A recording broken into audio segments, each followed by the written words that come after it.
Tugas kita yang utama adalah ibadah. Itu yang harus kita tanamkan di dalam pikiran hati kita setiap saat. Aku hidup itu untuk ibadah. Wa ma khalaqtul jinna wal insa illa liya'budun.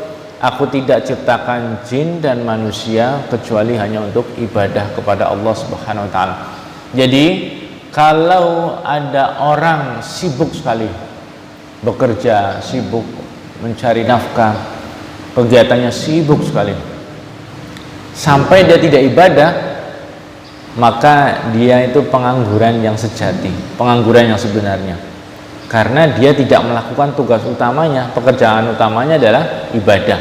Jabatannya adalah Abdullah.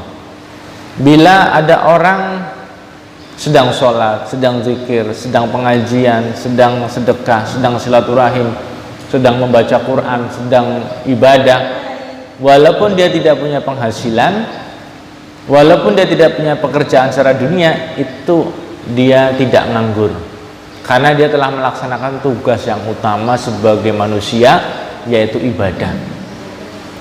Harus kita tanamkan, hidupku itu untuk ibadah. Adanya aku di dunia ini adalah untuk ibadah, dan kita duduk di sini sedang ibadah dan menunggu waktu untuk ibadah.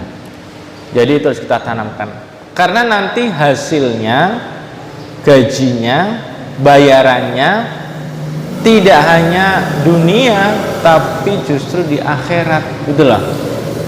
Jadi sandang, papan, pangan, kesehatan itu tidak hanya kita cari di dunia, tapi akhirat. Jangan berpikir singkat, jangan berpikir pendek. Jadi kalau kita terlihat sibuk, terlihat capek, terlihat lelah, tetapi bukan urusan ibadah, itu nganggur, itu pengangguran. Tapi kalau kita terlihat sibuk ibadah, sibuk berzikir, sibuk bersedekah, sibuk bersilaturahim, itulah yang bekerja.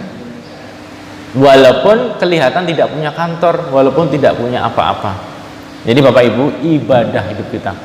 Karena nanti kita membutuhkan sandang, papan, pangan akhirat yang layak, dan itu hanya ada di surga. Ya, jangan hanya mencari rumah di dunia, tapi juga cari rumah di akhirat. Jangan hanya mencari pakaian di dunia, tapi juga cari pakaian di surga.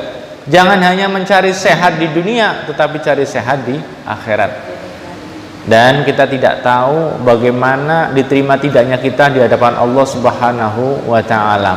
Allah maha melihat, Allah maha menyaksikan, Allah maha mengawasi kita. Kita tidak tahu bagaimana posisi kita di hadapan Allah Subhanahu wa ta'ala.